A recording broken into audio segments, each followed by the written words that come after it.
जहां गीत सिर्फ मनोरंजन है, हमारी पहचान है। लेकिन अब गाने लिख रही है मशीन, धुन बना रही है मशीन और गा भी रही है मशीन। सवाल ये है, क्या तकनीक हमारी संस्कृति को आगे बढ़ाएगी या हमारी मौलिकता को पीछे छोड़ देगी? आज बात करेंगे एआई और छत्तीसगढ़ी संगीत के भविष्य के इस खास रिपोर्ट में। छत्तीसगढ़, जहां गीत सिर्फ मनोरंजन नहीं बल्कि हमारी पहचान है, हमारी मिट्टी की खुशबू है, हमारी सामूहिक स्मृति है, जहां दरिया, पंथी, कर्मा, सुआ, सोहर, जश्व और विवाह गीत सिर्फ धुने नहीं बल्कि पीढ़ियों की धड़कन है। लेकिन अब इसी धरती पर एक नया दौर शुरू हो चुका है, जहां गीत इंसान नहीं मशीन लिख रही है। धुने उंगलियों से नहीं एल्गोरिदम से बन रहे हैं, आवाज गले से नहीं सॉफ्टवेयर से निकल रही है और अभिनय भी अब कैमरे के सामने कलाकार नहीं बल्कि आर्टिफिशियल इंटेलिजेंस कर रही है।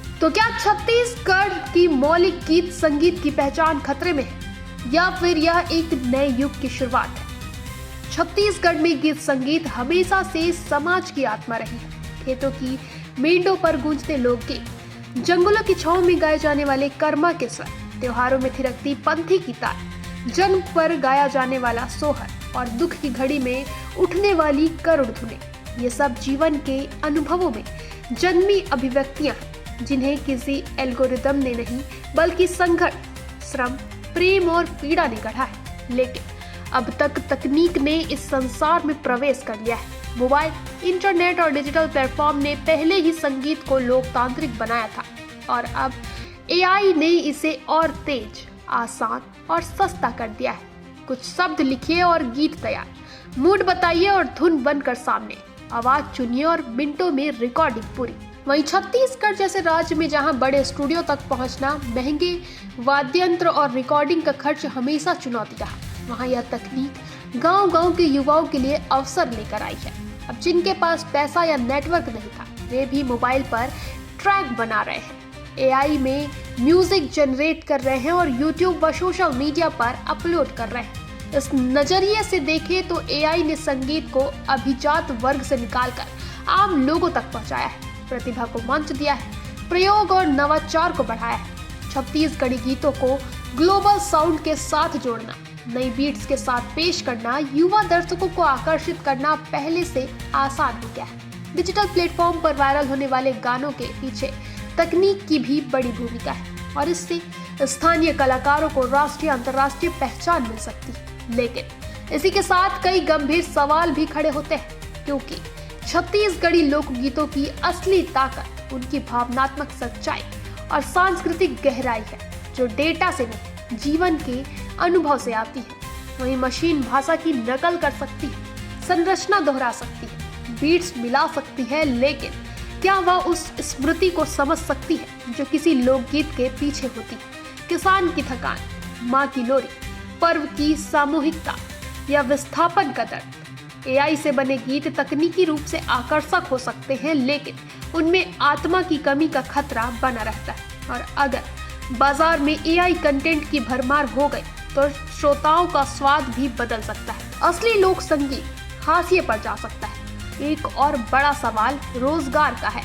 छत्तीसगढ़ में हजारों गायक, वादक, गीतकार, म्यूजिक डायरेक्टर, स्टूडियो टेक्नीशियन और लोक कलाकार संगीत से जुड़े हैं। अगर निर्माता कम लागत में एआई से गीत बनवाने लगे तो क्या पारंपरिक कलाकारों के अवसर घटेंगे? खासकर वे जो लाइट इंस्ट्रूमेंट बजाते हैं, ढोलक, मंजीरा, हारमोनियम, बांसुरी, तंबूरा, उनकी असली ध्वनि का जो जादू है, क्या उसकी डिजिटल नकल वैसी ही अनुभूति दे पाएगी? कई कलाकार मानते हैं कि तकनीक का उपयोग होना चाहिए, लेकिन मौलिकता से समझौता नहीं, क्योंकि छत्तीसगढ़ी ताल और मात्राएं, कर्मा की लय, पंथी की ऊर्जा, ये विदेशी सॉफ्टवेयर से प्रीसेट बीट्स में पूरी तरह नहीं उतर पाते। उनका टेस्ट और फील अलग है, इसलिए जरूरी है कि एआई को साधन की तरह इस्तेमाल किया जाए, विकल्प की तरह नहीं। रचना की आत्मा इंसान के पास रहे, तकनीक उसे परिष्कृत करे। सकारात्मक प्रभाव ये है कि संख्या बढ़ी है, गाँव से कंटेंट आ रहे हैं, युवा प्रयोग कर रहे हैं, संस्कृति डिजिटल हो रही है। नकारात्मक आशंका ये है कि कहीं तेज, सस्ता और वायरल होने की दौड़ में गहराई, परंपरा और संवेदनशीलता न खो जाए। मशीन डेटा से सीखती है, अनुभव से नहीं। इसलिए वह पैटर्न तो बना सकती है लेकिन पीढ़ियों की पीड़ा और प्रेम को महसूस नहीं कर सकती। अंततः सवाल यही है कि क्या हम तकनीक के साथ अपनी जड़ों को बचा पाएंगे? क्या नई पीढ़ी एआई का उपयोग करते हुए भी ढोलक की असली था, कर्मा की असली लय और पंथी की आत्मा को जिंदा रख पाएगी? छत्तीसगढ़ का गीत संगीत सिर्फ ध्वनि नहीं, पहचान है, और पहचान तभी बचेगी जब तकनीक पर नियंत्रण इंसान का रहेगा, ना कि इंसान पर तकनीक का। इसलिए समय की मांग है संतुलन, ना अंध विरोध, ना अंध स्वीकृति। एआई को अपनाइए लेकिन अपनी मिट्टी की खुशबू, अपने लोक स्वर और अपनी संस्कृति आत्मा को केंद्र में रखकर, क्योंकि अगर आत्मा बची रही तो संगीत भी बचेगा, और अगर आत्मा खो गई तो सिर्फ धुनें ही रह जाएंगी, गीत नहीं। तकनीक बदलती है, दौर बदलता है, लेकिन पहचान नहीं बदलनी चाहिए। एआई एक साधन है, कलाकार का विकल्प नहीं। जरूरत है संतुलन की, ताकि छत्तीसगढ़ की मिट्टी की खुशबू डिजिटल दुनिया में भी बनी रहे। फिलहाल के लिए बस इतना ही, इजाजत दीजिए और आगे के अपडेट्स के लिए बने रहे निशानेबाज पर।